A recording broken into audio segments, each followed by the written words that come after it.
Pop quiz. Which automaker invented the luxury crossover? Acura? Maybe BMW? Or how about Volvo? Nope, it was Lexus with the RX. At a time when Mercedes was building the ML with a truck frame and a 2-speed transfer case, Lexus had the foresight to build the RX in the same basic mechanical bits that underpinned the ES sedan. Using the ES300's platform as a jumping point meant the RX wasn't very good off-road, but it did make it brilliant on-road, which, as it turns out, is where most people were actually driving. That fact combined with Lexus's legendary reliability made the RX a smash success. So obviously the next step for Lexus was to make a whole family of luxury crossovers like the RX, but for some reason they never took that step.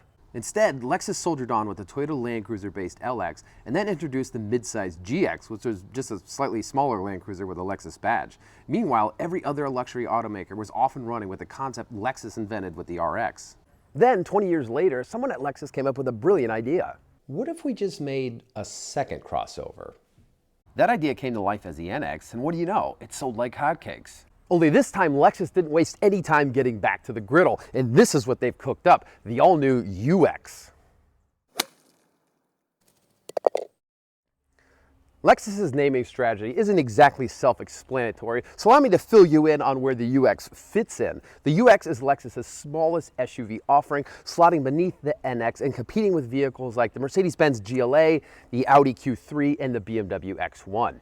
You can get the UX in two basic forms, the gas-powered UX200 and the hybrid-powered UX250H. Both models are actually powered by the same 2-liter naturally aspirated 4-cylinder engine. In the UX200, it's good for 169 horsepower and 151 pound-feet of torque. In the UX250H, which also has an electric motor to help things along, you get 181 horsepower and probably more than 151 pound-feet of torque. But for some reason, Lexus doesn't quote their hybrid torque specs, so we just have to guess.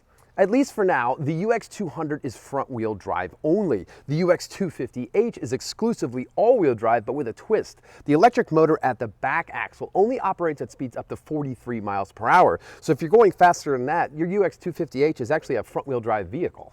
As you'd expect, the UX250H is a little bit faster and a lot more efficient than the UX200.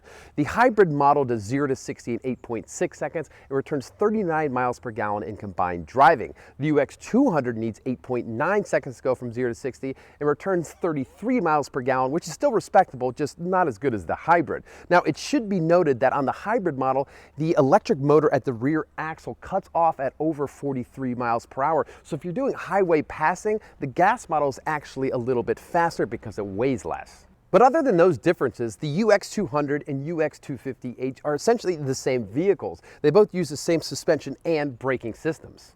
You can, however, get your UX to look different. Both models are available with Lexus's F Sport trim package that includes an aggressive-looking body kit and these unique-looking wheels. Inside, F Sport models also receive a movable gauge cluster inspired by the LFA supercar. You don't get any extra power with the F Sport trim, but you do at least get a sport-tuned suspension. But really, the normal UX doesn't really need a sportier suspension. I'm just in the normal UX250H here, and it feels perfectly athletic while still delivering the kind of comfortable ride you'd expect from Lexus. The UX is small, but not exactly a lightweight. The UX200 weighs about 3,300 pounds, and the hybrid model with all its additional hardware is another 300 pounds on top of that. So there's a lot of urban luxury to haul around here. As a result of that, you don't really get a sense of urgency in the UX. It isn't what I'd call slow, but it doesn't feel like it's trying to get anywhere quickly. But that just means you'll have more time to appreciate the UX's interior as you leisurely accelerate about town. Overall, things are laid out in typical Lexus fashion. There's a big, wide infotainment screen at the top of the dash, some logically arranged climate controls in the middle, and a shifter and a trackpad next to you. The UX's instrument pod even has this familiar Lexus shape with controls on either side. I've already mentioned the movable gauge cluster in the F Sport model, but you can also get a color heads-up display that looks as though it's displaying about 8 feet in front of the vehicle. And there's a lot of nice attention to detail in here, especially for the price class. You can get these cool-looking illuminated vent controls with this 3D lighting effect intended to look like the taillights on the LC Coupe. And if you look closely, you'll see little Lexus L's in the drive mode control stock. And if you're feeling really adventurous, you can get a blue and white two-tone interior. Volume in the front seats is actually pretty generous, and there's surprisingly enough room for adults in the back. Cargo space is adequate, but not what you'd call cavernous. It's also worth mentioning that the hybrid system of the UX250H robs a bit of trunk room.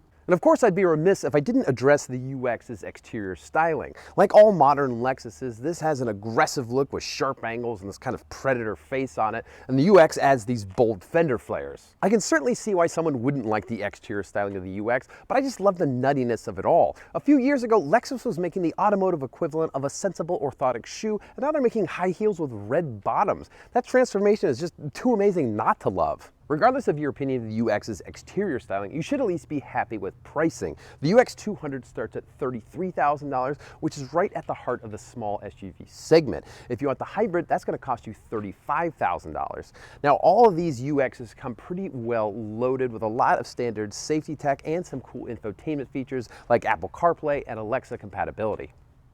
So there it is, the all-new 2019 Lexus UX, the ultimate case of better late than never. The small premium SUV segment is a crowded one these days, but I think Lexus did enough to make the UX stand out. I like its funky urban styling, and I think it's got the right kind of tech to appeal to a younger demographic. Cargo space isn't great in this car, but there is enough room in it for 4 adults, and the fuel economy is really good, even on the gas model. So all in all, I'd say the UX was worth the wait.